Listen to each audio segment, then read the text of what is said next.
It's all about you. That's why I live worshiping your name. It's all about you. That's why I'm here, for you have made me whole.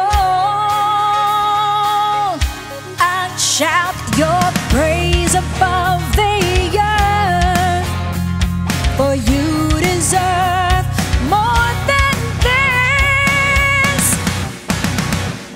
Giving my life to you, I don't know what to do. You always care, you're always there. Hold me, don't let me go. I couldn't ask for more, 'cause you, my God, you've given your all in all.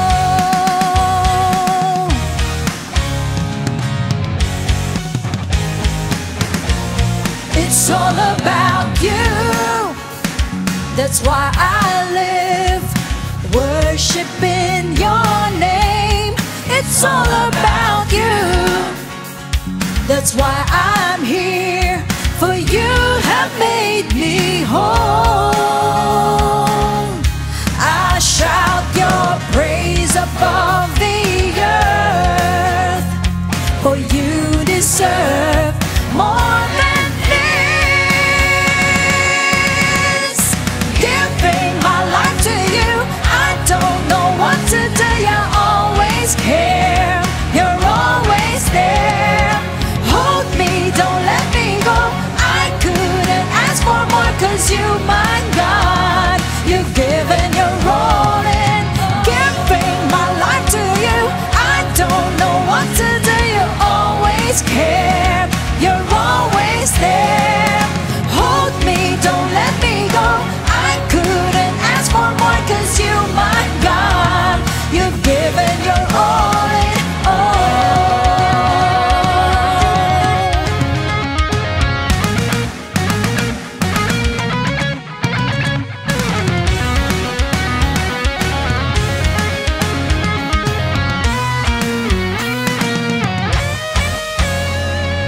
Giving my life to you, I don't know what to do. You always care, you're always there.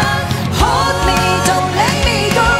I couldn't ask for more, 'cause you, my God, you've given your all in. Giving my life to you, I don't know what to do. You always care, you're always there. Hold me, don't let me go. I couldn't ask for more, 'cause you, my God, you've given your all in all.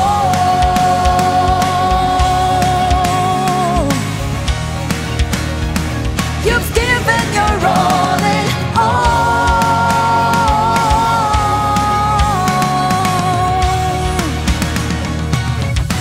Thank you, Jesus. You've given up your life, oh God, just to save me, just to set me free.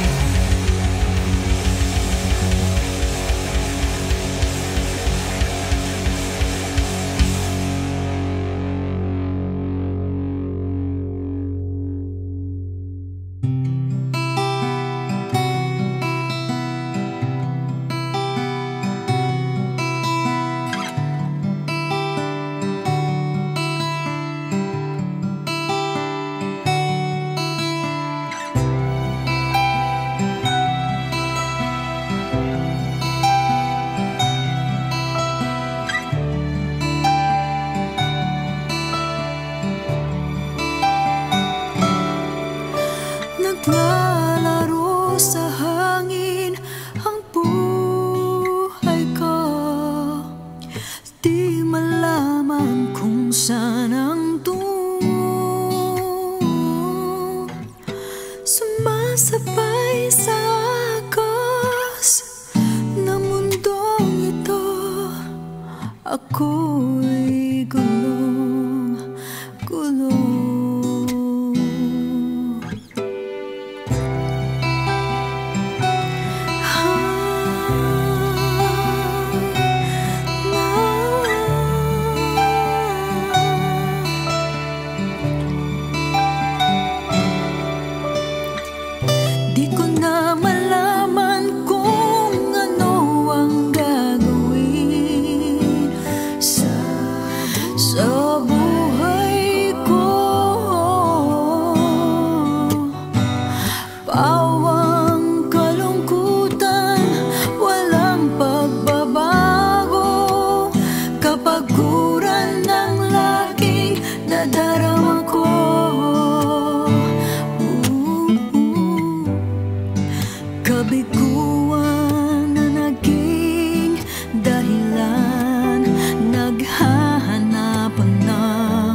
pansamantalang kasagutan sa aking hanap.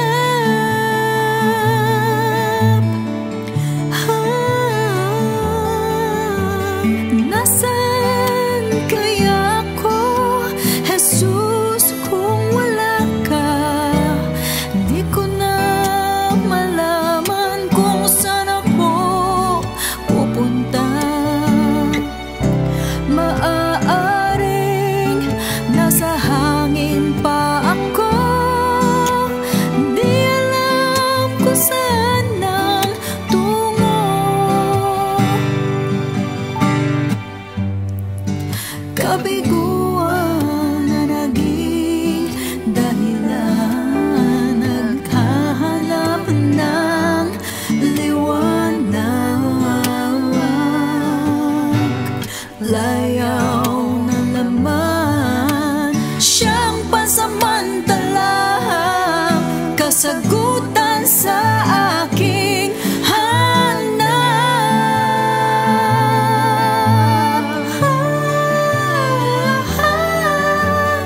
Nasaan kaya ako, Jesus, kung wala ka? Di ko na malaman kung saan ako pupunta. Maaaring nasa hangin pa ako, di alam kung saan ang tungo. Wow, nasaan kaya ako, Jesus, kung wala ka? Di ko na malaman kung saan ako pupunta. Maaaring nasa hangin pa ako, di alam kung saan ang tungo. Wow, nasaan kaya ako, Jesus, kung wala ka? Di ko na malaman kung saan ako pupunta. Maaaring nasa hangin pa ako, di alam kung saan ang tungo. Nasaan kaya ako?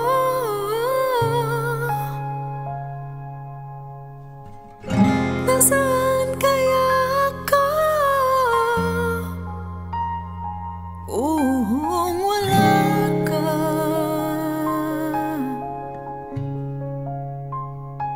Kung wala ka.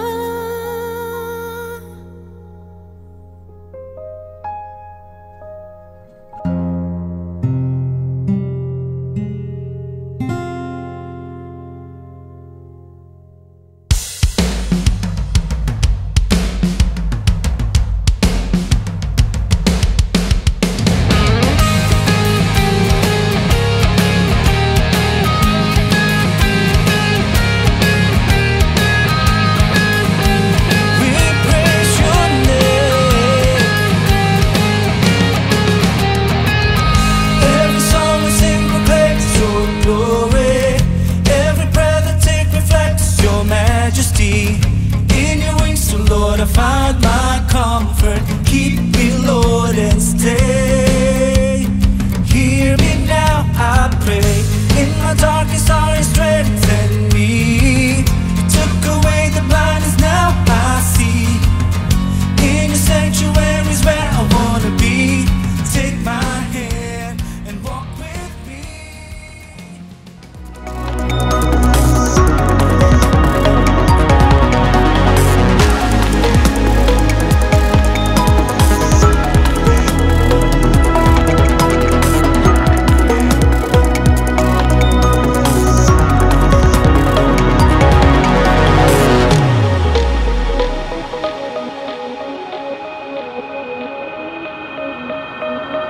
Tayo kinabagan ng Panginoon. Kinuha niya lahat yung mga mali natin. Pinutright niya ang ating mga kasalanan. At ngayon, nandirito tayo para sumamba sa tunay na Diyos. Yung nagmay-ari ng langit at ng lupa. Yung lumikha sa ating lahat. Yung nagbigay ng Espiritu sa atin para tayo po ay makapagsalita. Kami niligtas tayo sa kahabagan mo. We're saved by your mercy. We're saved by your grace. We surrender. We surrender. We surrender. Kanya tayo kinukorek ng Lord, gumagamit ang tao para training sa atin ng ating Lord. And it is a part of molding to become like Christ in all aspects of our lives para maging katulad tayo ni Kristo. Alam na ng Diyos Ama na sasablay ang tao, magkakasala, at walang ibang pwedeng tumubuhos kundi ang dugong without sin o walang kasalanan. Yun yung katawang gagamitin niya pag nagdwell na siya sa flesh in the person of the Lord Jesus Christ. Yung pong person, yung Jesus Christ, hindi Holy Spirit, tsaka yung God the Father. Kaya before creation, buo na ang plano niya. You are in the palm of God's hands. Dahil siya po ang bahala sa pangangailangan mo, sumunod ka lang, maniwala ka lang, magtiwala ka lang sa Kanya, and all these blessings shall overtake you. It's all about you. All about you. It's all about you. It's all about you. It's all about Jesus.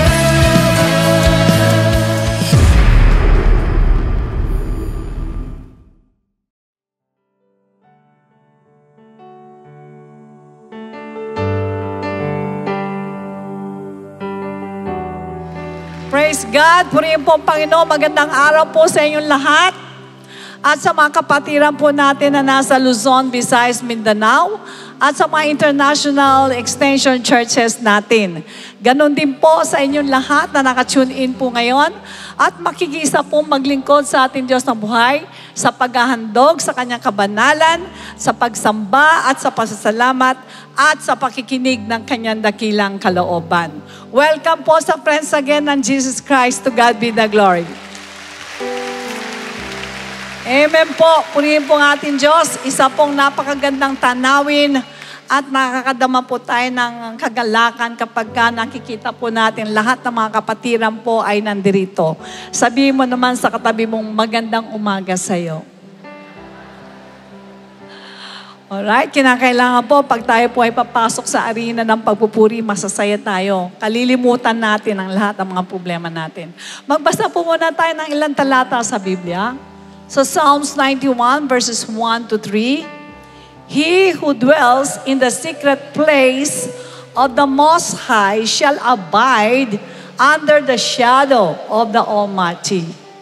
I will say of the Lord, He is my refuge and my fortress. My God, in Him will I trust. Surely He shall deliver you from the snare of the fowler and from the perilous pestilence. Purihin po ang ating Diyos, napakarami po mga pestilence sa buhay ng tao. Hindi lang yung mga peste na yan na nakaraan, di po ba? Maraming mga nangyayaring pinahihintulot ang Lord na mangyari sa atin. Yung mga bagay na nagpapaalis o isang snare para alisin ang ating pananampalataya sa ating Diyos.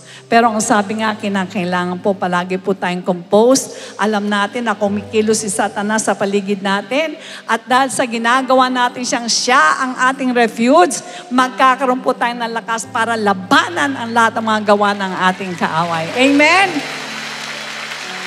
Kaya nga po, alam ko po na kaya kayo na nanatili ngayon dahil ginawa ninyong refuge ang ating Diyos. Na kahit anong pagsubok, alam ninyong hindi kayo pababayaan ng ating Panginoon. Amen? Yuko natin ang ating mga ulo, tayo po'y manalangin. Dakilang Ama, napakabuti mo po sa amin. Bilang tao, kami po'y mahihina. Madali po kami matukso ng mga bagay na nasa paligid namin. Madali kami magalit, madali kami mainis. Lahat ng mga gawa ng laman ay madali lang para sa amin. Ngunit nagtitiwala kami na kayo ay lumuklok sa bawat isa at siyang lumalaban sa mga kasamaan na to na pilit na ibinibigay ng kaaway upang kami ay mawala sa pananampalataya. Ngunit kaming lahat na nandirito na tinubos ng iyong sakdal mahal na dugo ay nananatiling matibay sapagkat kayo ang ginawa namin tanggulan. Hindi kami maalis sa aming pong panuntunan na kayo ay aming sundin at mahalin. Kaya Ama, dalangin namin na iunat mo ang iyong mapagpalang kamay sa bawat isa sa amin at igawad mo po ang basbas. Alam po namin na meron pa rin kami mga pagkakamali o pagkakasala. Kaya ngayon, hinihiling po namin na igawad mo, Panginoon, ang kapatawaran sa amin lahat at tulungan mo po kaming maging malinis sa aming paghahandog sa inyo. Sapagkat alam namin na kayo po ay sakdal banal na paglilingkuran namin ngayon. Tinataas po namin ang gawain ito, Diyos, mula sa umpisa hanggang sa wakas, kayo po ang siyang magtapos. Ganon din, samahan mo po ang lahat ng mga aawit, lahat ng mga tutugtog upang kami, Panginoon, ay makadama ng iyong presensya. Ibaba mong banal na presensya mo sa bawat isa sa amin, Ama. Tulungan mo makalimutan namin ang lahat ng mga bagay na hahadlang sa pagpupuri namin sa inyo. Higit sa lahat, tinataas namin ang aming beloved Bishop, double portion ng anointing mo, ipagkalaw mo po sa kanya, at muli mo po kaming kaustapin sa pamamagitan niya, Ama. Maraming salamat, nagtitiwala po kami sa panibagong kalakasan na ipagkakalaw mo po sa amin. Sa iyo po lahat ng kapurihan, in Jesus' name we pray. And everybody say, Amen. Amen. Praise the Lord. Let's praise the Lord with gratitude and thanksgiving this morning, church. Hallelujah. Maraming salamat sa kaligtasan, Panginoon. Thank you so much for the salvation, Lord. Jesus. Let's sing, church. Salvation, your grace has set me free. Delivered, saved, and sanctified. Redeemed, forgiven, justified. Salvation, your grace has rescued me. I've come to put my trust in the Lord. Salvation, your blood it covers me. Renewed and raised and purified. Baptized, restored, and glorified. Salvation, your word transforming me. I've come to put my trust in the Lord. I'm walking step by step, I'm reading line by line. Faith to faith, I'm praying all the time. I'm singing praise your name, I know I'm not the same. And an open spirit falls, I'm saved in Jesus' name. Hallelujah, Lord. Come on, church.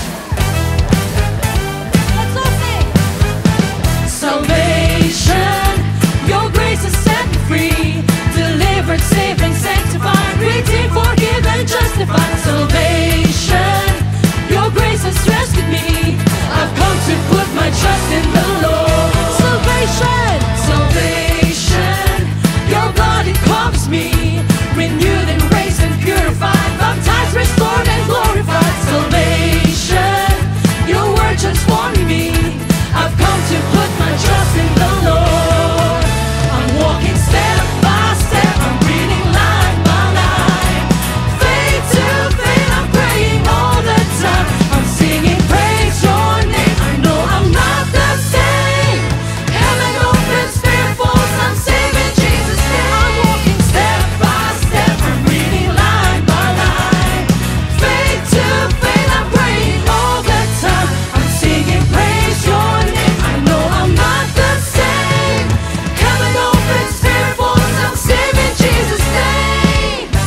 church.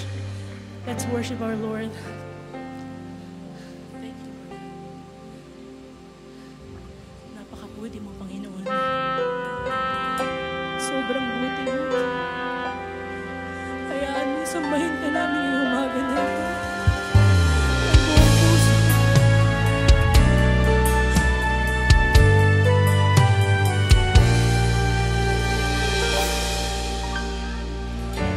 Panginoon, kay buti mo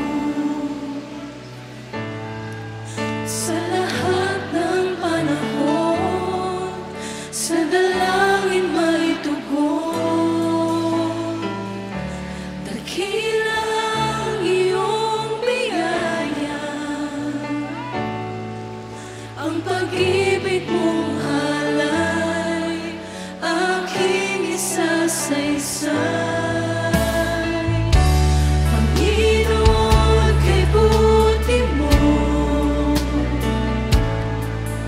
Sa lahat ng panahon, sa dalangin may tugon. Dakila ang iyong biyaya, ang pag-ibig mong alay, aking isasaysay. O Diyos, ikaw ang hari at Panginoon, tunay na kalakasan ko, gabay kang totoo. Purihin ka, sambahin ka ng lahat ng nilalang. Panginoong Jesus, kay buti mo sa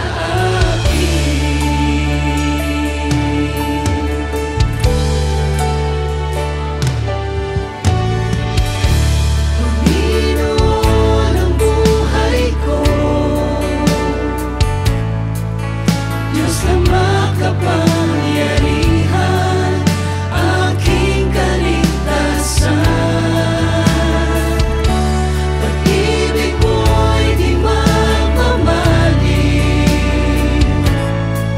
ang kabutihan mong alay, aking tinataglay.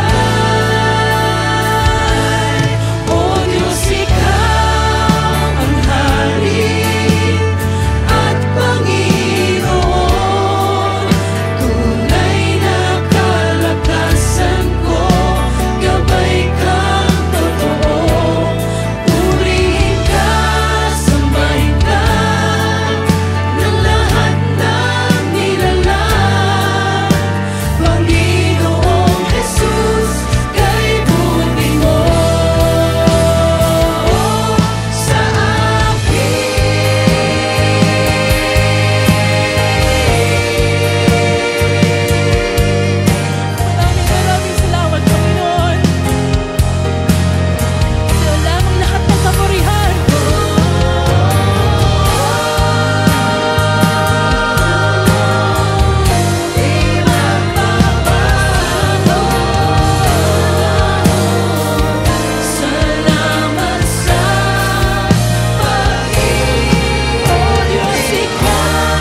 Okay, purihin ng Diyos mga kapatid at sumainyo ang kapayapaan ng ating Panginoon Jesus. At salamat po. Tayo po ay nadarito, nakita-kita tayo para muli mag-aral po na kayong salita. Tayo po ay nagtipon para purihin ng Diyos at bukod sa lahat po ay muli tayo lumakas sa ating spiritual po sapagat ang pinaka-the best po yung kalakasan natin sa spiritual. Although alam ko marami sa atin po, pagdating sa, maaari sa physical po natin, medyo naano po tayo, nanghihina tayo, nalulupay-pay tayo, pero deep inside, hindi natin alam, malalakas po tayo lahat. Kaya tayo nandito ngayon. That is the reason why yung Holy Ghost ang nagtutulak sa atin para pumunta tayo sa lugar na ito, para makinig po ng kanyang salita. Kaya naging obedient tayo po sa Holy Ghost sa araw na ito. And thank you so much, sapagkat kayong lahat ay patuloy na hindi nagsasawa. Huwag kayong magsawa po, sapagkat di natin alam kung kailan yung huli natin service mga kapatid. Pero of course, dito sa ating November 11 po, ang ating anniversary, 39th anniversary. And of course, dapat po masaya po tayong lahat. Masaya po tayo, kanya tayong lahat po ay mag-prepare po tayong lahat. And of course, ang pinaka-the best na may offer natin sa Lord, yung mga souls na dadalhin po natin. The book of 1 Kings 19, beginning from verses 1 to 4. And Ahab told Jezebel all that Elijah had done, also how he had executed all the prophets with the sword. Then Jezebel sent a messenger to Elijah saying, so let the gods do to me, and more also, if I do not make your life as the life of the one them by tomorrow about this time. And when Elijah saw that, he arose and ran for his life, and went to Beersheba, which belongs to Judah, and left his servant there. But he himself went a day's journey into the wilderness, and came and sat down under a broom tree, and he prayed that he might die. He prayed that he might die, and said, it is enough now, Lord, enough. Take my life, for I am no better than my fathers. And our subject today is entitled, Stress. Yuko natin, ulo natin, dakilang Ama, salamat sa iyo, Lord, at i-bless mo po ang aming talatang binasa, Ama. Tulutan mo ipaliwanag sa aming maigi, Lord. At tulutan mo rin lahat ng pag-aaralan namin, O Lord, ay maipamuhay namin, O Diyos, para lalabas kami rito walang stress, Panginoon. Lalabas kami rito na nandun, Panginoon, kapayapaan, O Lord, at ang kalakasan sa amin lahat, Ama. Tulutan mo, Holy Spirit mo, kumilos ngayon sa umagang ito, Lord. Padaluin mo po, anointing mo sa akin, mula sa akin, matungo sa lahat ng mga anak mo na nandito, Lord. At pagpalain mo kami, Panginoon, sa umagang ito, Lord. Maraming salamat, Lord. Bless mo rin lahat ng manunod, Panginoon, sa television, Lord. In Jesus' name, Amen and Amen. Okay, you may all be seated, please. Okay, brothers and sisters, one of the most dangerous conditions that could put a man in danger is stress. For information, stress is a part of a normal human existence or experience. In the book of Job 5:7 says, yet man is born to trouble as the sparks fly upward. Next verse. Job 14:1. Man who is born of a woman is of a few days and full of trouble. Ang tao daw ay pinanganak na konti lang ang buhay, maikse, pero punong-puno ng kaguluhan. 1 Peter 4:12. Beloved, do not think it is strange concerning the fiery trial, which is to try you as though some strange thing happened to you. Fiery trial, take note. In John 16:33, Jesus said, and these things I have spoken to you, that in me you may have peace.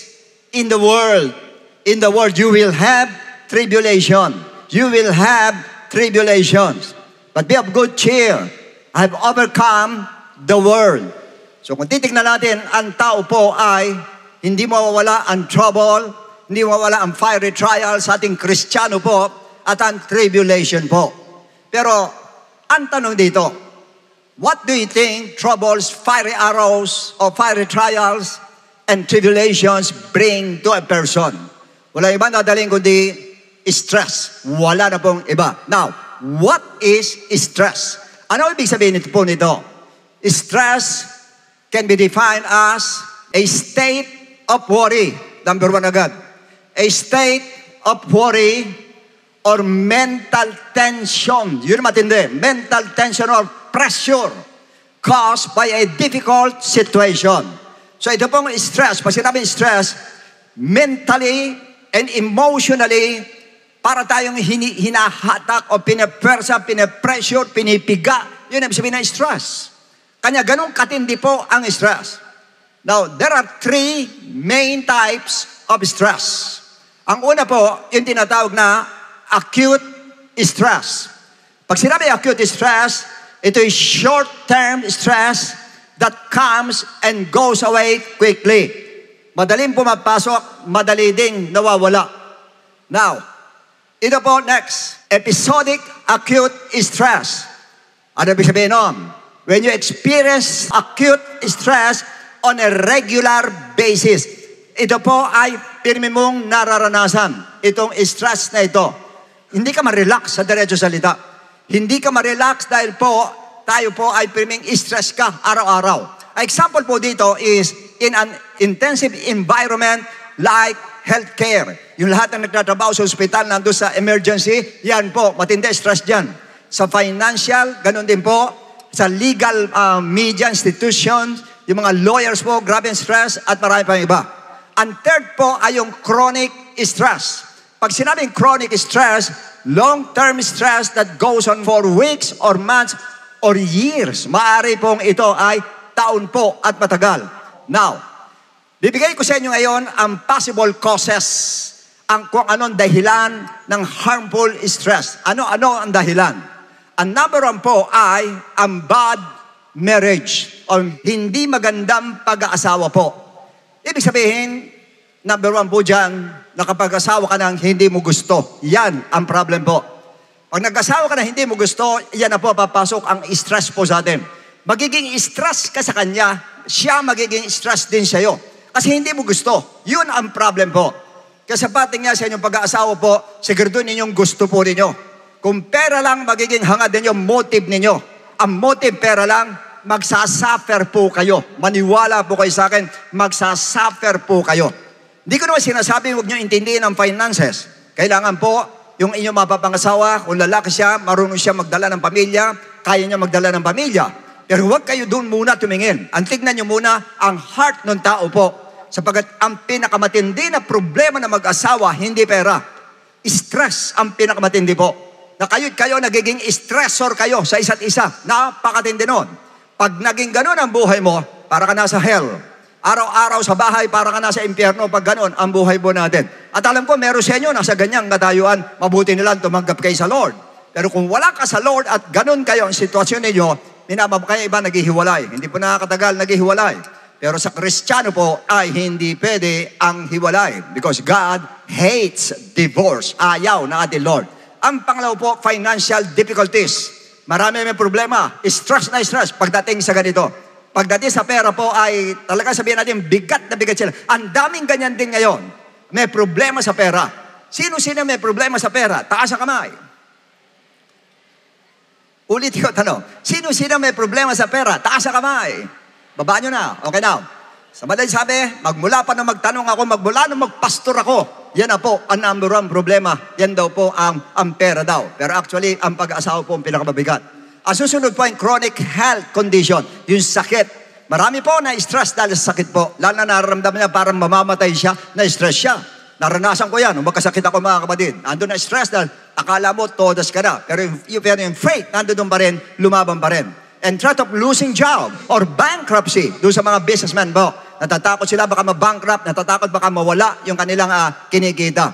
Excessive workload. Yung sobrang trabaho. Nakaka-stress din po. Relationship conflicts with other people.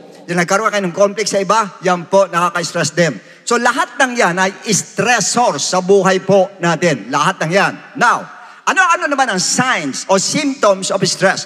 Paano mo malalaman kung ikaw ay stress ka? Number one, anxiety. Pag nagkaroon kayo ng anxiety, stress po yan. Pag nagkaroon kayo ng depression, yun din. Nagkaroon kayo ng panic attacks, yan din po.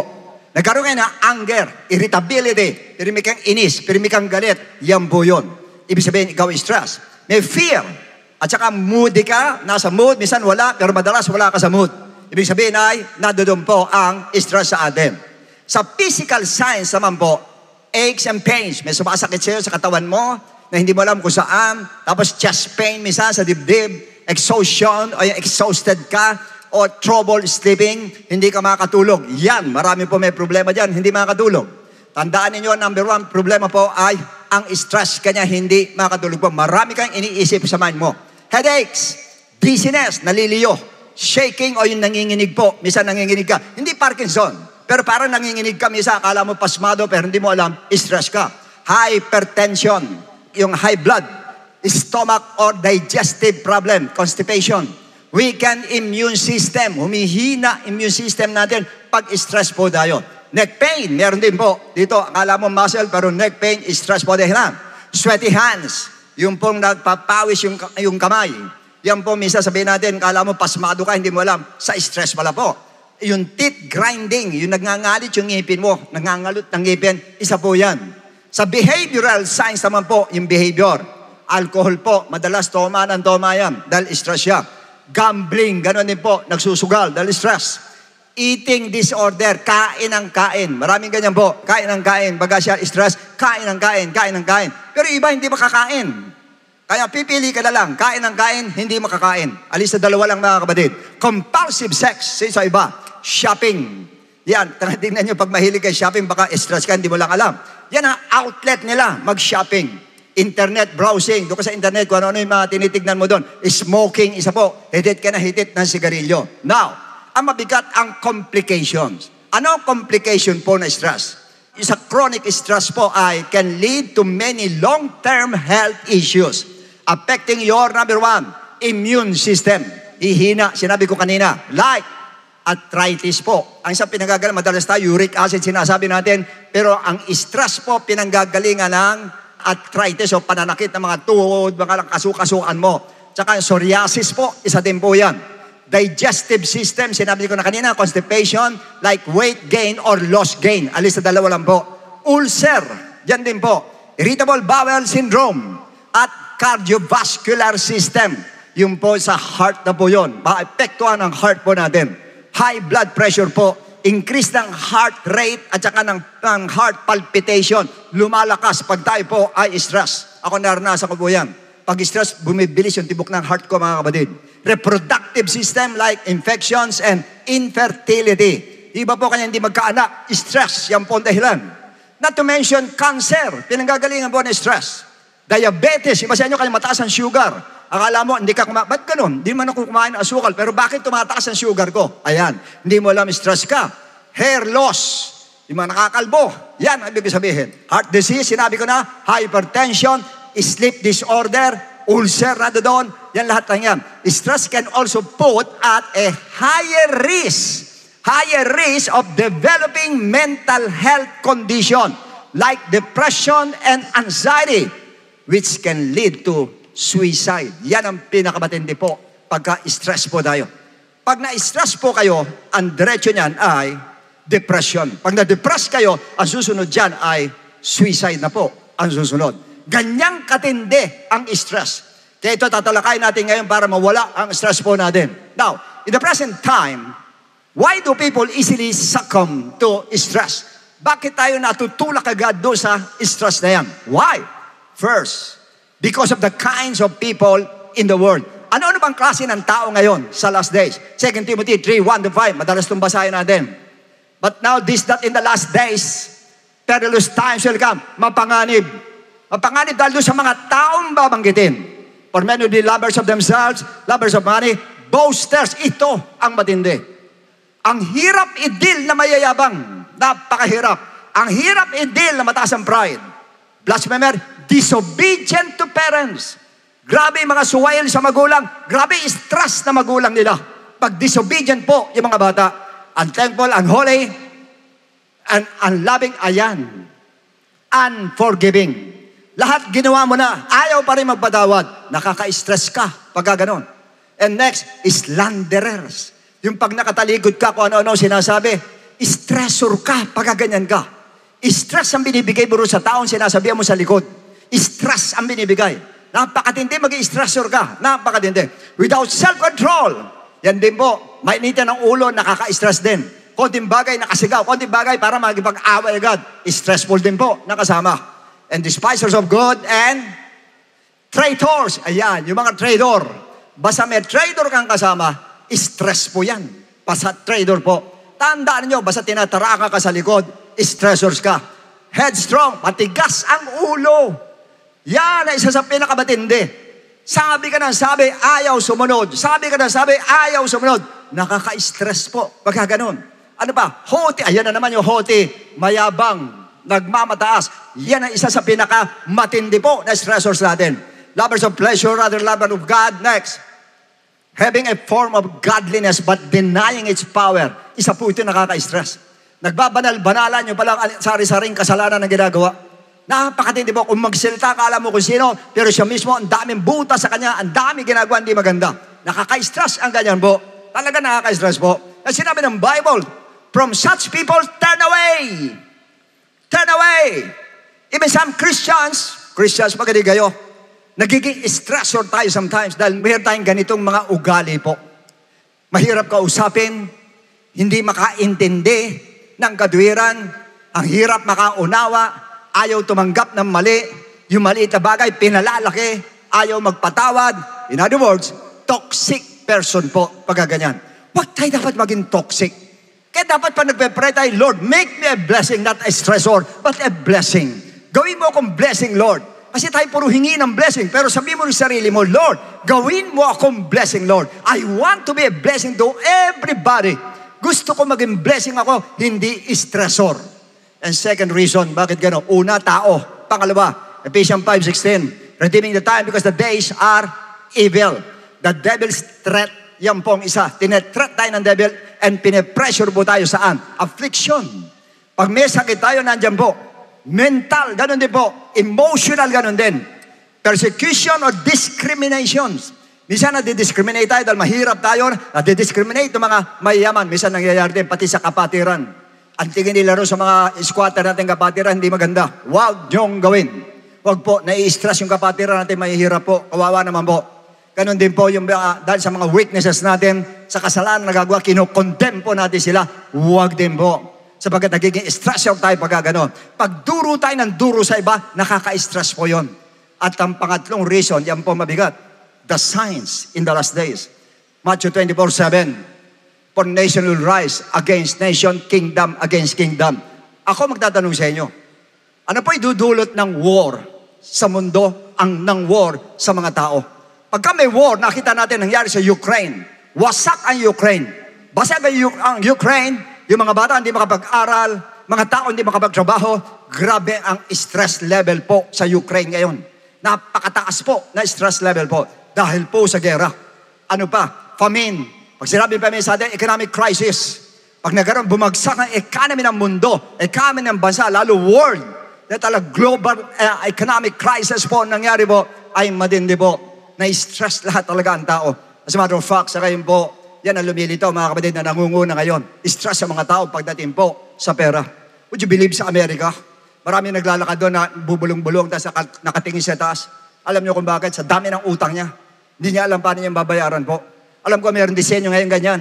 Ang dami ng utang mo, hindi mo rin alam paano mababayaran kanya. Stress ka pagdating sa ganyan. Pestilences, hindi lingid sa inyo nangyari ng COVID-19. Grabe, stress natin lahat. Nasa loob ng bahay na stress ka. Baka mamaya mahahawa ka, natatakot ka, nag-aalala ka. Bawat kilos mo, alcohol dito, alcohol doon. Grabe yung buhay nangyari sa atin noon. Earthquakes. Pag nagkaroon ng earthquakes, grabe po. Pagka umaalog yan, grabe stress natin habang umaalog yan. Puso natin umaalog din dahil sa lakas, dahil sa takot po. Ganyang katindi. Ang mabigat sinabi ng Lord sa verse 8, all these are the beginning of sorrows. Umpisa pa lang yan ng tinatawag na kapighatian po natin. Umpisa pa lang. Sa madali sabi, yan lahat ng yan pong nagaganap ngayon, umpisa pa lang ng kapighatian. At kanya yung lahat na yun na sinabi ko nakaka-stress, umpisa pa lang yon. Mas marami pang mas nakaka-stress na darating dito po sa world. Sa verse 10, ano sinabi ng Bible? And many will be offended, will betray one another. Maghuhudas ang marami and will hate another. For your information, usong-uso hudasan po ngayon. Kaya huwag kayong basta magtitiwala po. Maraming hudas kayo po. Magaling lang sa harapan mo. Pagtalikod mo, iba na ang sinasabi po. Napakarami po. Bihira na po, faithful sa ngayon. Bihira na, matapat sa ngayon po. Kaya sana po, pag may ganyan po, tayo bilang, kung ikaw naguhudas ka, tigil mo na yan. Dahil nakakaawa yung hinuhudas mo pag ganyan. Nakakaawa po. Maging Kristiyano tayo. Huwag sa likod. Sabi mo diretso sa mukha niya. Kung ano gusto mo sabi mo diretso sa mukha niya. Huwag mo sabihin sa iba. Kung siya magnanakaw, diretso sabihin mo. Ikaw, nanakaw ka. Kasi ganito, ganun ginawa mo. With love. Sabihin mo lang na may pag-ibig. Mas maganda po kaysa mag-trade tayo. Ngayon, pag sinabing stress, ang isa sa pinaka-perfect example is Elijah. Alam natin si Elijah.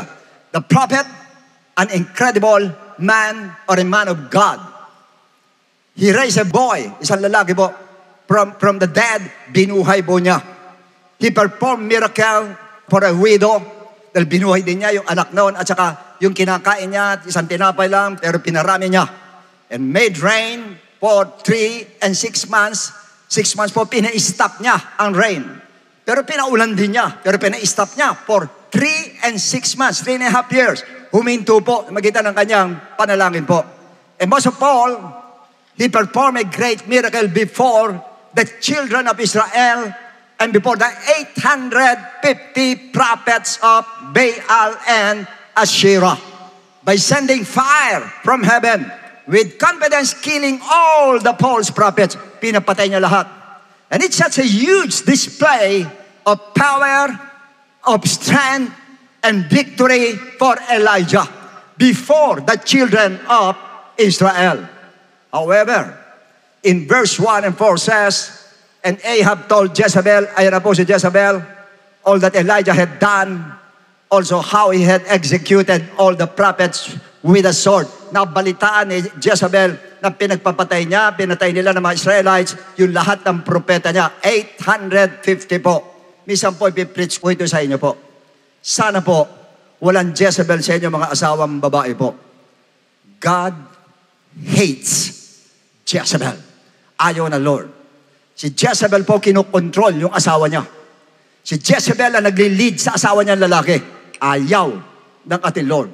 Sa lahat ng ayaw ng Lord, ay yung lalaki ang sumusunod doon sa babae sa loob ng bahay, samantalang ang authority nandoon sa lalaki po. Kanya pag ikaw, Jezebel ka, God hates you. He hates you. Ayaw ng Lord. Ayaw ng Diyos ng Jezebel sa loob ng bahay. Ayaw ng ating Lord. Ang gusto ng Lord, 1 Peter 3:1, wife, submit to your husband. At kung sakaling hindi ayos ng husband mo, pag-pray mo sa Lord, ang Diyos ang bahala sa kanya. Pero sa loob ng bahay, napakasagwan tignan na yung lalaki sunod-sunura lang sa asawa niya. Hindi maganda po yung ganon. Huwag kayong matuwa, mga asawang babae, pag ganon ang asawa ninyo. Dahil ang Diyos ang namumuhi sa inyo. Ayaw ng Lord ng ganyan po. Ayaw ng ating Lord. Alam ko marami sa inyo, pati kayo nanonood sa television, ayaw nyo ng ganyang preaching. Dahil sinasabi nyo yung karapatan ng babae. Oh yes! Dapat bigay ang karapatan ng babae. Pero bigay mo ang karapatan ng lalaki na siya mamuno sa loob ng tahanan. Si Jezebel po, ang ginawa niya kay King Ahab, kung saan ang gusto niya, yun ang ginagawa niya.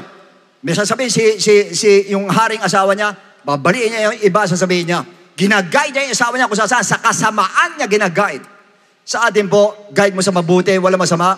Mag-suggest ka, wala masama. Pero mag-rule, mag-reign sa loob ng bahay, hindi pwedeng babae. Ang lalaki po, ang dapat nagre-reign, nagro-rule sa loob ng bahay. Siguraduhin mo lang, lalaki, na sumusunod ka sa Diyos. At baka mamaya sumusunod, pinasusunod mo yung asawa mo, gusto mo ikaw maghari doon. Pagkatapos naghari-harian ka talaga, parang boss ka rin sa loob ng bahay. At doon sa loob ng bahay, kung utusan mo yung asawa mo, parang alila. Hindi ganun yung ibig sabihin noon. Abusado ka pagka ganun. Kasi mag-rule ka sa loob ng bahay na may pag-ibig.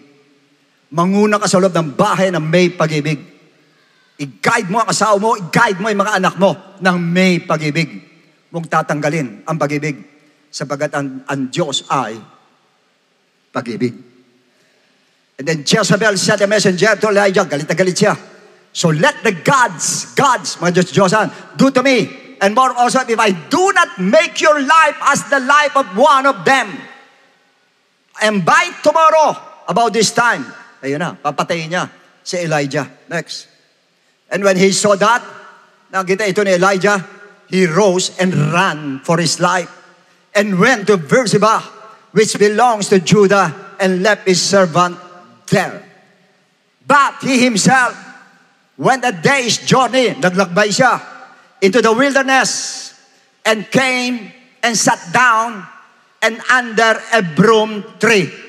And he prayed that he might die. Sana mamatay na ako. It is enough. Tama na, Lord. Tama na. Take my life. Kunin mo na ang buhay ko.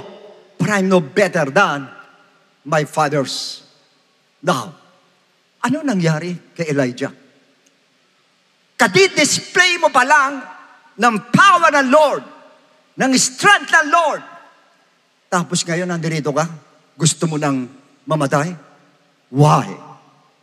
He reached the most dangerous level of stress or the highest level of stress.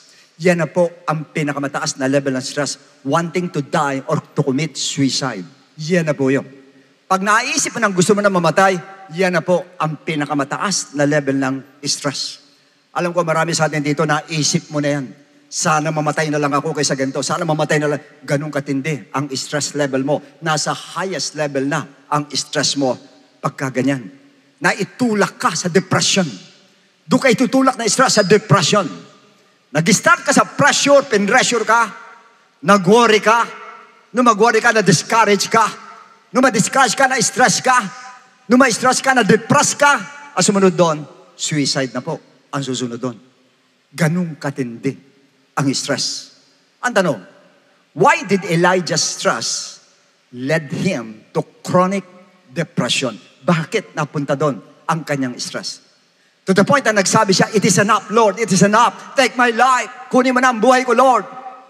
The possible causes of Elijah's depression, number one po, maybe, because he experienced burnout in his ministry. Kanya sa inyo lahat, mga nagmi-ministry, mag-ingat po kayo. Maganda yun tayo, faithful sa ministry natin. Pero dapat bibigyan mo rin ng break ang sarili mo. Dahil kasi pag hindi mo ng break na makinig ng Word of God, katulad ngayon, nagsasalita ako, dapat tigil lahat. Tigil lahat. Pati kayo nandiyan dyan sa audio, tigil. Makinig kayo ng Word of God. Pati mga kumakanta, makinig ng Word of God. Pati faces, tigil, makinig kayo ng Word of God. Otherwise, ang araw, burnout ka. Why? Hindi ka nakakapakinig. Bagsak ang pananampalataya mo. Nagtataka ka, bakit ganon? Naglingkod ako ng buong katapatan, ba't ganito? Nanghina ako. Ikaw may kasalanan. Hindi mo pinakain yung sarili mo. Akala mo, dun sa ginagawa mo na ikaw nagmi-ministry, lalakas ka. Yes, lumalakas ka dyan kung nakikinig ka ng salita ng Lord. Kaya sa akin, ang pagtayo ko dito, tigil lahat. Lahat ng dyan, pasok dito lahat, makinig kayo lahat. Why? Ayoko ma-burnout kayo. Ayoko ma-burnout kayo. Kung maaari nga ministry natin, dapat salitan lang eh. Ang ating ushering dapat salitan. Ngayon, ikaw sa isang linggo, sa linggo, isa, salitan para nakakapakinig maigi ng Word of God. Napaka-importante po. Dahil yan ang pinakamatindi maaari mangyari sa atin.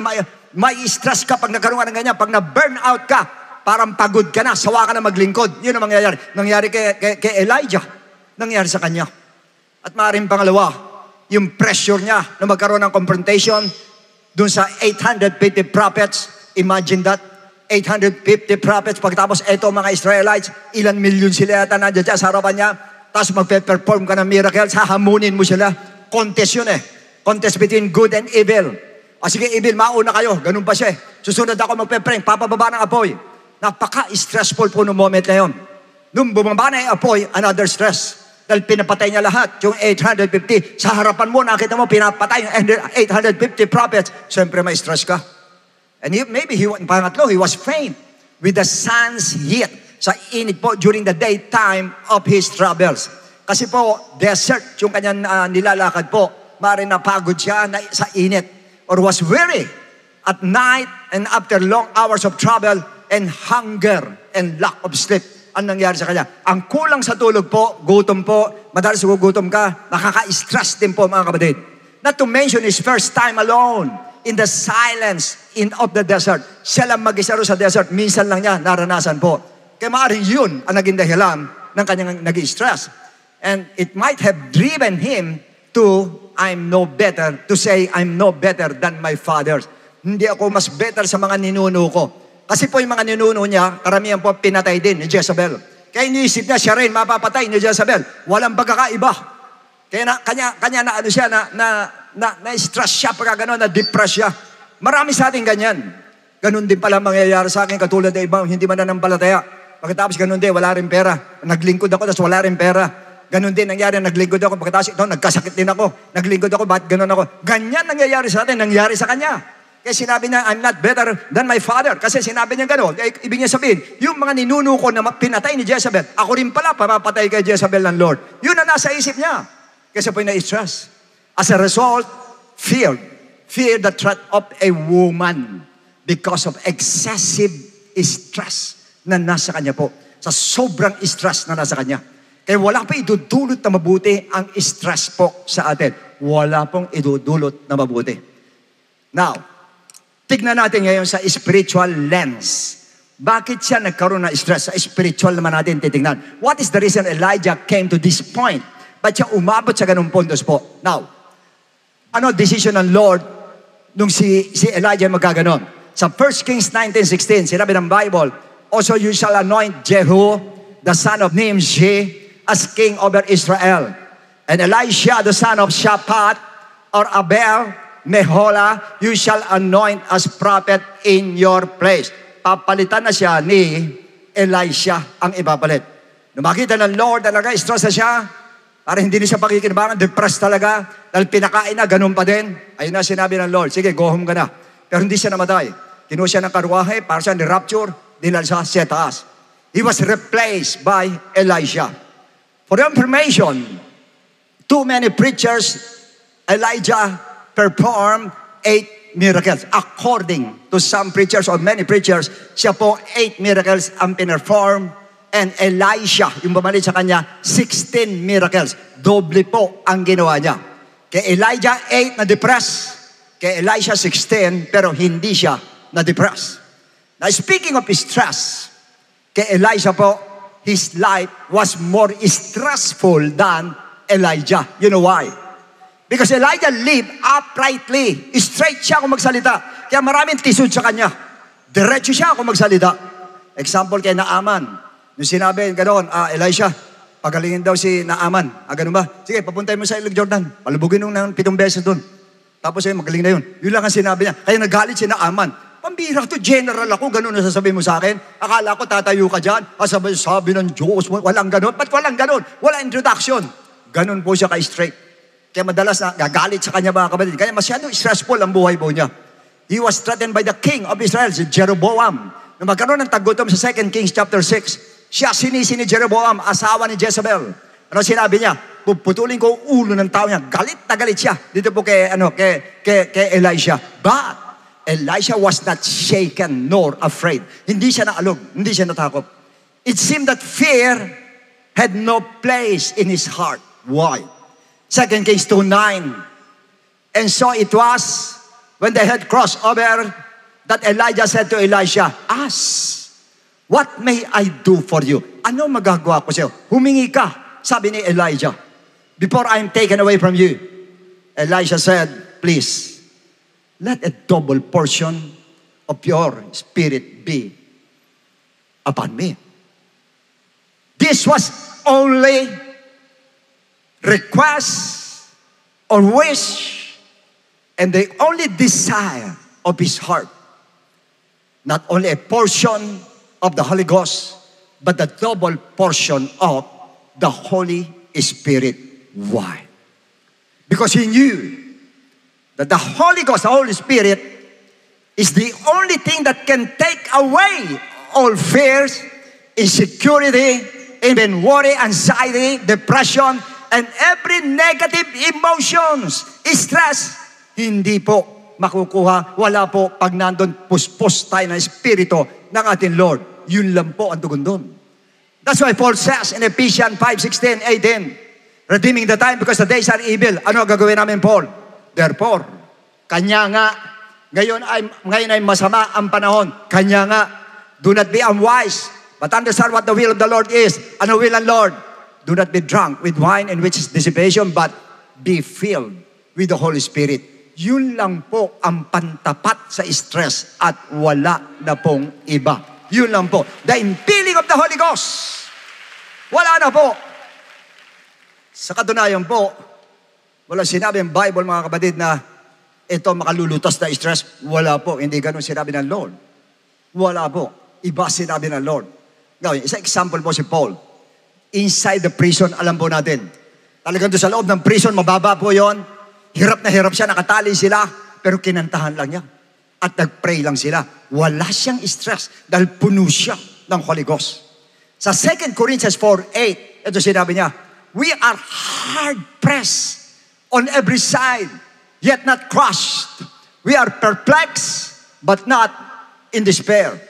Pag sinabing hard-pressed, it means pressured kami, inoppress kami, in-squeeze kami, piniga kami. On every side. Pag sinabi every side, it means every imaginable way, every imaginable place and occasion.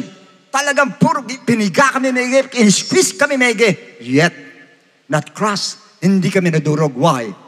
Hindi siya na-stress kahit nakaka-stress, hindi pa rin. Why? Because of the Holy Ghost na nasa kanya po, ang Holy Spirit. And next, perplexed. It means confusion. Binigyan sila ng kaguluhan. Parang puzzle sa kanila nangyayari. But not despair. Why? Hindi na stress. Why? Because of the power of the Holy Ghost na nandun sa kanya. Persecuted. Persistently harassed or oppressed, but not forsaken. Hindi pa rin na stress. Why? Nasa kanya. Holy Ghost, kaya iniisip niya, hindi siya iniwanan ng Lord. He was struck down. Pinagahagupit siya, but not destroyed. Why? Hindi siya stress. Dahil yung power ng Holy Ghost, ang naramdaman niya, hindi yung latay sa likod niya. Bakit ganun? 2 Corinthians 4:10, King James Version. Always bearing about in the body the dying of the Lord Jesus, that the life also of Jesus might be made manifest in our body. Bearing in the body the dying of the Lord Jesus Christ means, number one, always subjecting His body and passions and urges to the Lord Jesus Christ. Nakasubmit siya pirme, kanya stress-free siya. Wala siyang stress. Ang pangalawa meaning, always denying His will in order to do God's will. Kanya wala siyang stress. Free siya. Alam nyo, tandaan nyo, pag sinabi mo, na-stress ka, sabi mo, thy will be done, Lord. Mawawala stress mo. Kasi pinaubaya mo sa Lord. Nakita mo, Lord, sa Gethsemane, na-stress siya. Ayon sa Matthew 26, ando sa Luke, sa book of Luke, ano sinabi nga noon? Halos parang dugo na, yung lumalabas sa paws niya, sa sobrang stress niya. Kasi kung maaari sa kanyang pagkatao, ayokong danasin the Lord. Pero sinagot niya, but not my will, thy will be done. Doon siya nakalmante, mga kapatid. Kaya pagdating doon sa cross of Calvary, hinahagupit siya, pinahirapan siya, pinako siya, wala na siya stress. Why? Tinanggap na niya ang kalooban ng ating Lord. Ang pagtanggap sa kalooban ng Lord, nakakaalis ng stress. Okay, listen carefully. Once may stress ka, isa lang sabihin mo, Lord, hindi ko na kaya to. Thy will be done. Bahala ka na. Tapos matulog ka na. Bahala na ng Lord. Mawawala ang stress mo. Always denying His will in order to do God's will. Yun po yun. Stress-free, wala siyang stress. Why? Ito po ang nasa isip ni Paul. 2 Corinthians 4:16. We do not lose heart. Yan ang unang sinabi ron. We do not lose heart. Hindi kami sumusuko. Hindi kami nawawalan ng loob. We do not lose heart. Yun ang sabi niya. Or become discouraged or stressed. Hindi kami na-stress. Meaning Paul does not allow anything to stress him or out or depress him. Hindi siya pumapayag. Kahit anong bagay, such as mga toxic people, stressful na circumstances, fatigue, exhaustion or exhausted ka, even severe persecution, and the pressure from opposition, nothing can stress me out. Yun yung sabi ni Paul, nothing can stress me out and take me down. Why? though our outward man is perishing. Pag sinabing perishing, sabihin po ay nagkakaedad, tumatanda. Yes, that's true. We're out. Nagde-deteriorate ang katawan natin. But we can live stress-free despite of the fact na tayo po, yung outward natin ay nagde-deteriorate. Pwede pa rin po. Why? Because the inward man, ayan na, the inward man is being renewed day by day. Araw-araw nababago na sa loob natin. Araw-araw nababago sa loob natin. Araw-araw nababago na sa loob natin. Why? Bakit ganon? 1 Corinthians 6:19. Do you not know? Take note the word, do you not know that your body is the temple of the Holy Spirit who is in you, whom you have from God, and you are not your own? Ibig sabihin, hindi nyo ba alam na nasa inyo ang Espiritu ng Diyos? Nasa atin ang Espiritu ng Diyos? Hindi nyo ba alam? Yan ang tanong ni Paul. Ano naman kung nasa atin? Philippians 2:13. For it is God, the Holy Spirit, who works in you. God who works in you. Yung Diyos ang tumatrabaho doon sa loob natin. But to will and to do for His good pleasure, yun ang matindi po. Meaning, yung inner man natin is the temple of the Holy Ghost who works in us every day. Yung Holy Ghost nagtatrabaho every day. The Holy Ghost will renew your strength every day.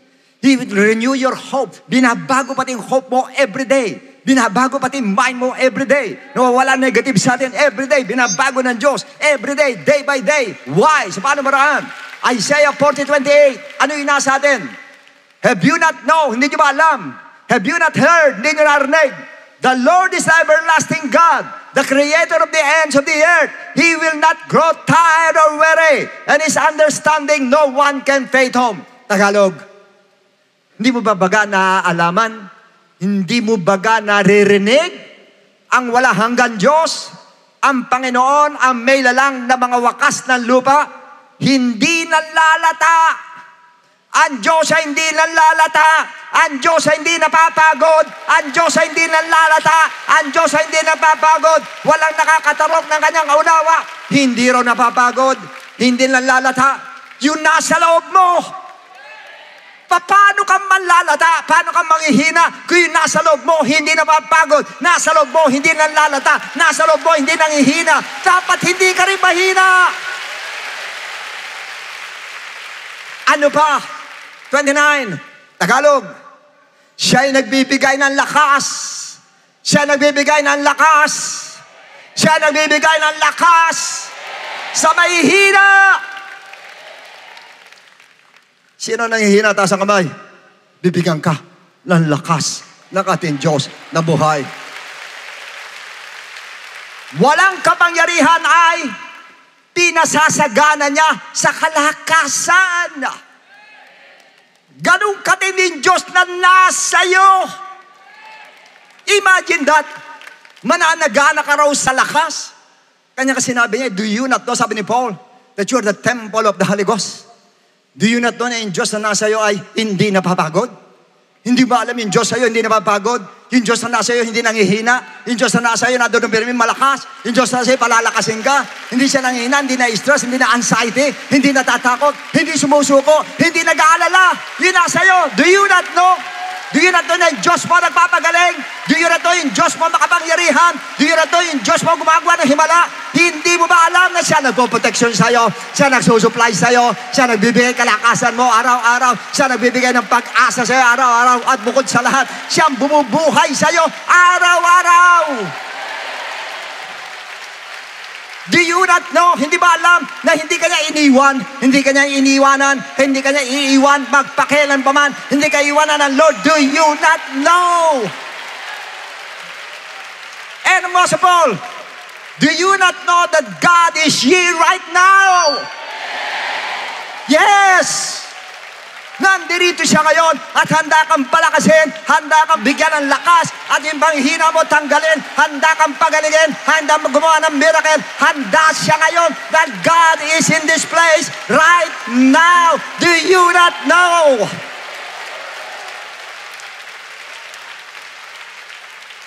Everybody shout, praise the Lord. Hindi ko alam sa inyo.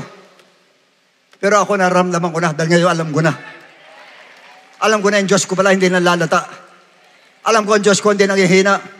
Alam ko ang Diyos dahil lang kaya ako malakas. Alam ko ang Diyos ang dahil ko kaya ako nandito ngayon. Kaya ako humihinga ngayon. At nandito malakas ngayon. Dahil sa Diyos. Dahil sa ating Diyos. Kaya ka nakakbalakpak dahil sa ating Lord. Kaya may lakas ka pa dahil sa Diyos. Yung Diyos ay hindi napapagod. Yung Diyos ay hindi nanghihina. Yung Diyos ay hindi nalalata. Nasa iyo. Woo! Praise the Lord. Praise the Lord. Praise the Lord. From now on, hindi na nga ako ang Lord. Natatanggalin nyo lahat ng mga stress. Ibig sabihin ng Lord, i-manage natin ang stress. I-manage natin in what way? Ayun, pagtitiwala ng lubusan sa ating Diyos na buhay. Pagkatapos siya sabihin ng sign, Matthew 24, ano sinabi ka doon? May gera, may lindol, may gera. Sumunod doon sinabi niya, ang makatiis hanggang wakas, ang siyang maliligtas. He that endures to the end shall be endurance ang kailangan po. Sa Luke 21, the same signs, ano sinabi niya? Your patience possess your souls. Naman sabi, hindi niya tatanggalin. Pero kailangan may patience ka, may endurance ka, na hindi mo magagawa kung wala sa'yo ang Holy Ghost. Pero pag puno ka ng Holy Ghost, sigurado ang lawak ng patience mo. Sigurado ang tindi ng endurance mo. Matibay ka pag nando doon. Dahil ang Diyos na nasa iyo, hindi napapagod, hindi nanlalata, hindi siya nanghihina, hindi na-stress. Malakas ang Diyos na nasa iyo.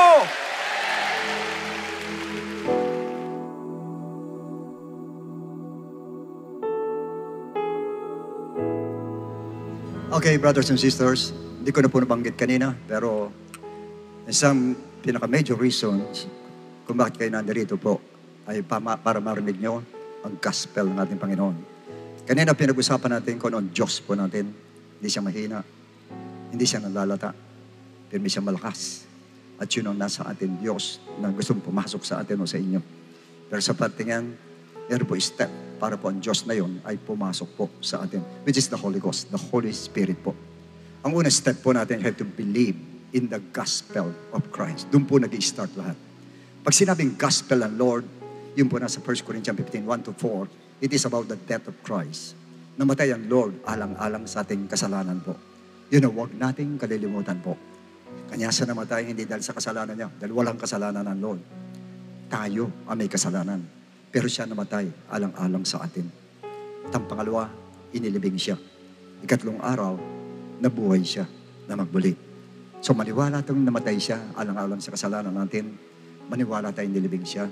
At lalong maniwala tayong nabuhay siya magbuli. Kaya kinakanta natin kanina, God is not dead because He has risen from the dead. Siya po'y nabuhay na magbuli. Pero ang paniniwala ay hindi sapat. Pagkatapos natin maniwala ay susundin po natin ang gospel ng ating Lord. Paano natin susundin yung namatay siya, nilibing siya, nabuhay siya? I-apply po natin sa sarili natin. At tulad niya sa kamatayan, nagtanong yung mga tao kay Peter, Peter, anong gagawin namin? Sumagot si Peter, magsisi kayo ng inyong kasalanan. At lahat tayo dapat magsisi ng ating kasalanan po. Dahil lahat po nagkasala. Magmula sa akin hanggang sa inyo, di kayo nanonood sa television. Kayong lahat, tayong lahat, nagkasala tayo. Kaya lahat tayo dapat magsisi. Mula sa ating presidente, pababa, lahat yan dapat magsisi. Dahil lahat ay nagkasala. Sinabi ng Bible sa Book of Romans, walang matuwid, wala kahit isa. Kaya hindi tayo pwede magmalaki sa atin, Lord. At yung ating pong pagsisising yun ay tila baka kamatayan po, kasabay ng kamatayan ng ating Lord, tayo naman papatayin natin ating kasalanan sa magitan po ng ating pagsisisi po. Pangalawa, sinabi ni Pedro, pabautismo kayo sa pangalan ni Jesus. Lahat tayo nabautismo nung bata tayo. Pero hindi ganun bautismo po. Wisik po yun. Ang bautismo po, lulubog kayo sa tubig mula ulo hanggang paa. Kasi yung po type ng paglilibing kay Jesus Christ. Nilibing si Jesus Christ, tayo naman ililibing din po, mga kapatid. Sa tubig naman po, tayo ililibing po. At pag-ahon po natin, tanggal lahat ang kasalanan po natin. At ikatlo, tatanggapin natin ang Holy Spirit. Yun na po yung sinasabi ko. Na yung Diyos na nasa atin hindi nanghihina, yung Diyos na hindi nalalata, yung Holy Spirit na papasok po sa atin po. Napaka-importante po. Without the Holy Spirit, napakahirap po makasurvive. Bilang Kristiyano po, napakahirap. Madali makasurvive, hindi bilang Kristiyano, pwede. Kahit anong gawin mo, pwede. Kaya lang nandun ang kasalanan. Pero pag nandun ang Holy Spirit sa atin, ang Holy Spirit ang tutulong sa atin para magsunod natin ang kalooban ng Lord. At pag nasunod natin ang kalooban ng Lord, ang susunod doon ay yung blessing ng Lord. Yung blessing na gusto natin, makukuha natin sa Lord po. Yan po ang susi. Susi po ng tagumpay. Susi po ng ating success sa buhay po. Una natin intindihin yung kaluluwa natin, i-secure natin sa magitan ng gospel ng Lord. Pagkatapos yun na po, yung pangangailangan natin, tsaka ibibigay sa atin ng ating Panginoon. Sa Oslo, pwede bang taas natin dalawang kamay po natin? At sumunod po kayo sa maikling panalangin itong pagtanggap. Pikit natin ating mga mata. Sumunod po kayo sa akin, Diyos na nasa langit. Maraming salamat po sa pagkakataong binigay mo sa amin na kami makapakinig na yung salita. Bumuon sa puso't isipan namin ang lahat ng sinabi mo, Ama. Kaya sa oras ito, Diyos, patawarin mo kami sa lahat ng aming kasalanan. Pinagsisisihan namin, Panginoon, ang lahat ng kasalanang nagawa po namin. Mula pa noon hanggang sa ngayon, O Lord. Burahin mo lahat, O Lord. Linisin mo kami ng banal mong dugo, O Diyos, na ibinuhos mo sa kalbaryo ng krus. Panginoong Jesus, tinatanggap kita bilang aking tagapagligtas. Kaya mula sa araw na ito, ikaw na po manguna, ikaw na magmaneho ng aking buhay. Tulungan mo ako magbago, Panginoon, sa magitan po ng Holy Spirit mo. Tulungan mo ako maging banal, Panginoon, sa magitan ng Holy Spirit mo. Tulungan mo rin ako sa aking problema, Lord, sa magitan po ng kapangyarihan mo. Kaya mula sa araw na ito, Panginoon ko, tinatalaga namin ang buhay namin sa iyo, Panginoon. Ikaw na po ang manguna sa amin. Maraming salamat po, Lord. At mula sa araw na ito, tinatanggap ka namin at kami naniniwala na ikaw namatay sa cross of Calvary. Ikaw po inilibing 3 araw na buhay na magmuli. Naniniwala kami ito'y para sa amin, Panginoon. Maraming salamat po, Lord. In Jesus' name, Amen and Amen.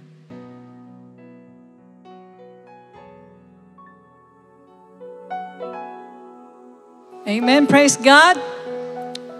Maraming salamat po sa ating Diyos at muli na naman po tayong tinuruan. Sino ba rito yung palaging stress? Taas ang mga kamay.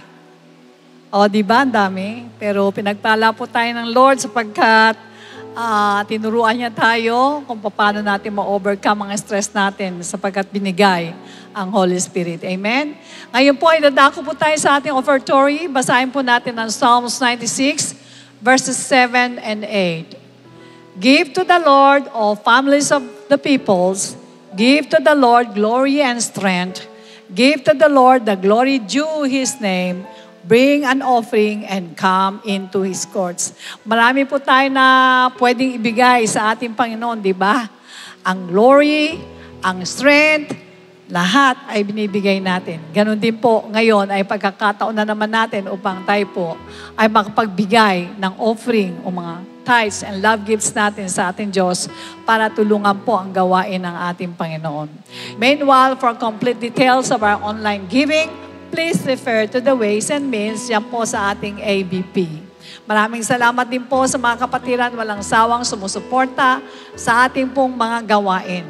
And also get ready for our 39th anniversary praise and worship celebration entitled ISO 1 on November 11, Monday, 5 p.m. at the Smart Araneta Coliseum. Alright, tumayo po tayong lahat. Sabi mo nga sa katabi mo, I'm blessed. Yuko natin ang ating mga ulo. Let us pray. Dakilang Ama, maraming salamat po. Talaga pong napapanahon na ito pong topic na aming beloved Bishop ay binigay mo sa amin. Ang stress. Tunay napakarami po mga bagay na nagpapa-stress sa inyong mga anak. Ngunit kung kami po ay nilukuban ng banal na Espiritu Santo, hindi po kami manghihina, hindi kami manlalata, hindi kami mapapagod, at ahaba ang aming pasensya, ahaba ang aming endurance. Kaya iunat mo ang iyong mapagpalang kamay sa lahat ng iyong mga anak na nandirito. Ilukob mo, Panginoon, ang Espiritu Santo. Baptize mo ng Holy Spirit ang mga wala pang Holy Spirit. Apuyan mo, Panginoon, ang paglilingkod namin sa inyo, Lord God. That in the name of Jesus, lahat ng mga bagay na nagpapahina, nagpapalata, nagpapapagod sa inyong mga anak ay mawala. Bagkos, O Diyos, palitan mo to ng iyong kalakasan, ng iyong Espiritu Santo. Pagpalain mo ang iyong mga anak mula ulo hanggang talampakan. Ingatan mo mga kaisipan na hindi lamang po tagapakinig, kundi tagapagsagawa ng salita ng Diyos. Ingatan mo ang katawang lupa. Huwag mong pahintulot, Panginoon, sa mga deadly diseases at sa mga fatal accident. Ganon din po ang aming financial. Patuloy mo pong pagpalain, Panginoon, ang pananalapi ng iyong mga anak. I-boost mo masagana ang pagpapala. Salamat din po sa mga kaloob ng iyong mga anak. Basbasa mo po ito upang sa ganon po ay lumagana pa ang pangangaral ng salita ng Diyos dito po sa aming bayan. Ganon din po, Ama, tinataas po namin sa inyo aming pong mga bisita na tumanggap po sa harapan. Pagpalaan mo sila at basbasan upang sa ganon hindi lamang po sila ngayon dumalo, kundi every gawain ay nandito na sila. Isa sila, Panginoon, sa hinirang mo upang iligtas. Pagpalain mo rin ang aming bayan, Lord. Bigyan mo ng katalinuhan at kalakasan ang pamunuan upang mapagtagumpayan ang mga pagsubok na dumarating. Huwag silang manghina manlupaypay at tanggapin nila ang salita ng Diyos. Tanggapin nila ang Holy Spirit mo, O God. Maraming salamat po. Ingatan mo po ang bawat isa sa pag-uwi. Sa iyo po lahat ang kapurihan. In Jesus' name we pray. And everybody say Amen. Amen. Praise God. The Lord bless and keep you and make His face shine upon you and be gracious to you and lift up His countenance upon you and give you peace. God bless you and to God be the glory. A blessed day to all brethren. Let us pay attention to these important reminders. For online giving and Bible study offerings, you may refer to the details on the screen.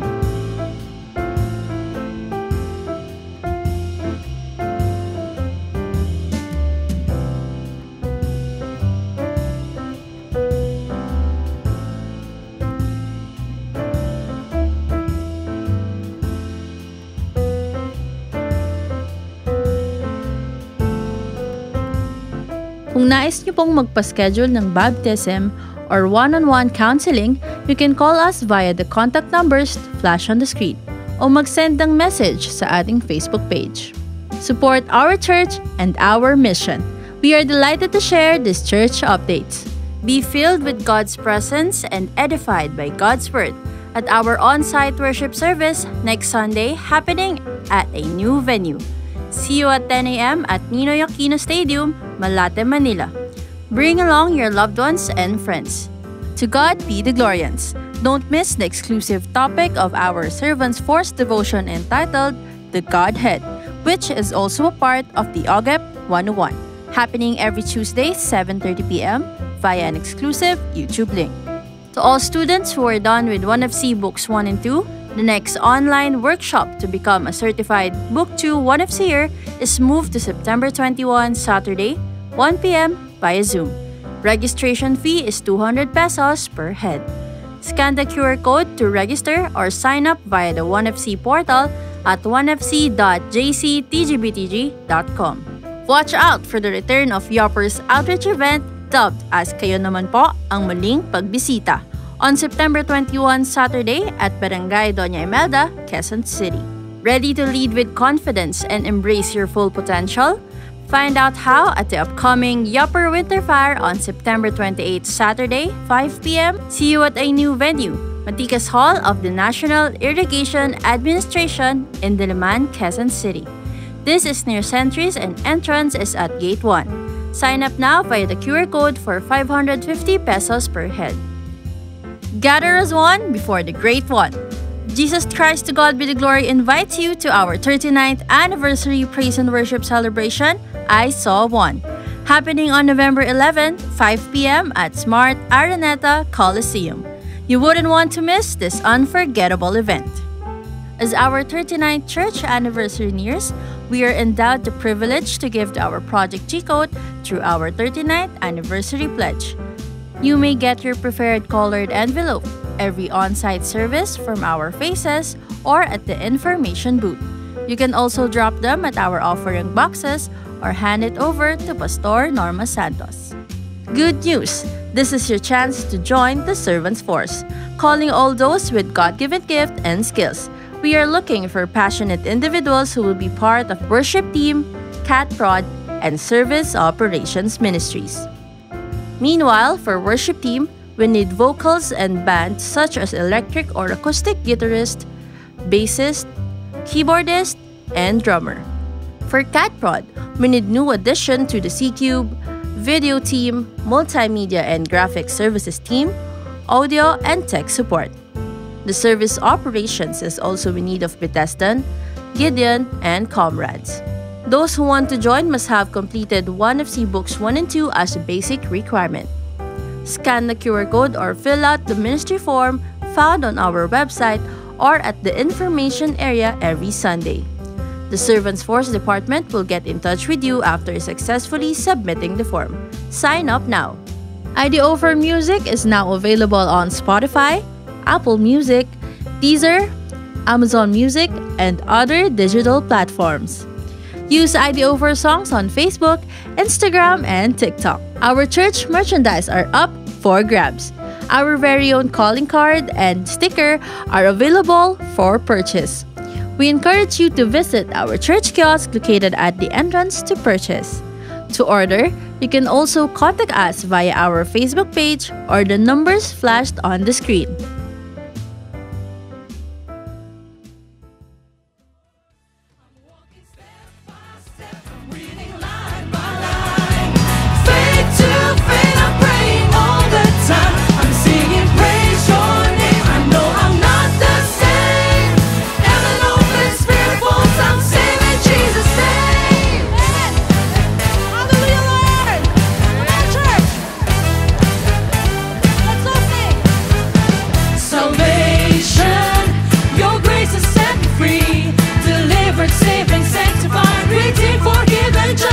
Salvation, your grace has rescued me. I've come to put my trust in the Lord. Salvation, salvation, your blood it covers me. Renewed and raised and purified, baptized, restored and glorified. Salvation, your word transformed